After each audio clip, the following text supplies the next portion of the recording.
بسم اللہ الرحمن الرحیم۔ السلام علیکم، میری آپ سبھی سے التجا ہے کہ ایک مرتبہ درود ابراہیمی پڑھ لیجیے گا۔ بسم اللہ الرحمن الرحیم۔ اللہم صلی علی محمد وعلی آل محمد کما صلیت علی ابراہیم وعلی آل ابراہیم انک حمید مجید۔ اللہم بارک علی محمد وعلی آل محمد کما بارکت علی ابراہیم وعلی آل ابراہیم انک حمید مجید۔ بسم اللہ الرحمن الرحیم۔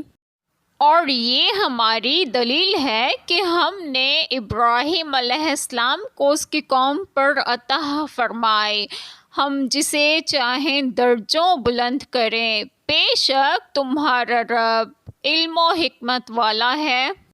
بسم اللہ الرحمن الرحیم۔ آج جو بات میں آپ لوگوں سے ڈسکس کروں گی وہ یہ ہے کہ اس آیت کریمہ میں ہے کہ اور یہ ہماری دلیل ہے کہ ہم نے حضرت ابراہیم علیہ السلام کو اس کی قوم پر عطا فرمائی، ہم جسے چاہیں درجوں بلند کریں، علم و عقل و فہم و فضیلت کے ساتھ۔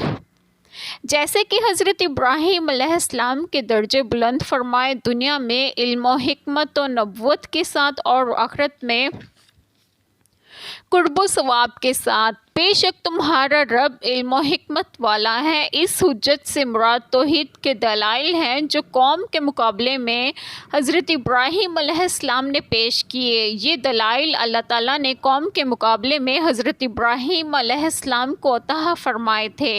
اس سے بھی اس بات کی تائید ہوتی ہے کہ یہ باتیں ان کے بچپن کے زمانے کی نہیں کہ آپ علیہ السلام شرک سے درجہ بدرجہ توحید کی طرف بڑھے ہوں، کیونکہ اللہ تعالیٰ کا نبی اللہ تعالیٰ کی توحید سمجھنے میں کبھی کوئی غلطی نہیں کرتا، اور اس میں ہے کہ ہم درجوں بلند کرتے ہیں جسے ہم چاہتے ہیں، یعنی چونکہ حضرت ابراہیم علیہ السلام نے اپنی جان کی پرواہ نہیں کی اور اپنے آپ کو توحید کی دعوت دینے کے لیے وقف کر دیا، اس لیے ہم نے بھی ان پر بڑے بڑے احسانات فرمائے۔ دنیا ہی میں انہیں یہ انعام دیا کہ بڑھاپے میں انہیں ایک اولاد سے نوازا، ان کے بعد ان کے اولاد میں نبوت عطا کی اور کتاب اتارنے کا سلسلہ جاری کر دیا، اور اسی سلسلے کے آخری نبی محمد پاک مصطفیٰ صلی اللہ علیہ وسلم ہیں۔ بے شک آپ کا رب بڑا حکمت والا اور خوب جاننے والا ہے۔ ایک چھوٹی سی دعا جو میں کروں گی کہ اللہ تعالیٰ ہم سب کے تمام گناہوں کو معاف فرمائے اور ہمیں صراط مستقیم کی راہ پر گامزن کرے، اور آپ سب کی تمام جائز دعائیں قبول فرمائے، اور جو لوگ بے اولاد ہیں انہیں ایک اور صالحین اولاد عطا فرمائے، اور جو لوگ بیمار ہیں انہیں بھی صحت و تندرستگی عطا فرمائے، اور آپ سب کو آپ کے گھروں میں خوش و خرم رکھیں اور صحت و تندرستگی بھی دے۔ آمین۔ جزاک اللہ خیر۔